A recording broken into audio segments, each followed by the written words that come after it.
দেখো বন্ধুরা, আজ করছি অ্যাক্টিভিটি 7। এখানে কি বলেছে? বায়োগ্রাফি লিখতে। কার না? অ্যানি বেসান্তের। তো আমি আমার মতো করে একটা লিখেছি। তো দেখো কি বলে লিখেছি আমি, দেখো। Annie Besant was a British writer. একজন ব্রিটিশ রাইটার ছিলেন Annie Besant. She was also an educationist, socialist, মানে সামাজিকবাদী এবং শিক্ষাবিদ এরকম টাইপের ছিলেন একজন। She played a great role in ইন্ডিয়ার ইন্ডিপেন্ডেন্স। ভারতবর্ষের স্বাধীনতার ক্ষেত্রে কিন্তু উনি একটা গুরুত্বপূর্ণ ভূমিকা পালন করেছিলেন।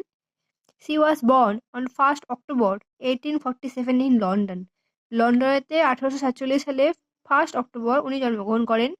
C also worked for the women rights and became an activist for the rights of women. মানে উনি মেয়েদের জন্য অনেক কাজকর্ম করেছেন, মানে মেয়েদের অধিকারের জন্য, এবং কি না নারী রক্ষা বা নারীদের প্রতি যে সহনশীলতা, এই নিয়ে উনি কাজকর্ম করেন। Then she came to India and join the Indian National Congress and became the first women president of the Indian National Congress in 1917। তারপরে উনি ইন্ডিয়াতে আসেন এবং এসে ইন্ডিয়ান ন্যাশনাল কংগ্রেস যোগদান করেন, এবং তারপর 1917 সালেতে ইন্ডিয়ান ন্যাশনাল কংগ্রেসের প্রথম মহিলা প্রেসিডেন্ট হিসেবে মানে হন আর কি, যোগদান করেন। She was a strong supporter of Indian self rule and independence.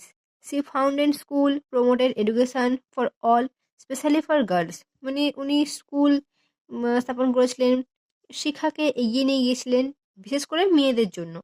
Animation passed away on 20 September 1933 in Madras, India.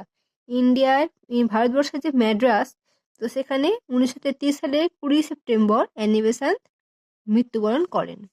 তোমরা কিন্তু এর সঙ্গে আরো কিছু অ্যাড করতে পারো, নিজের মতো করে লিখতেই পারো। আমি এটা লিখেছি।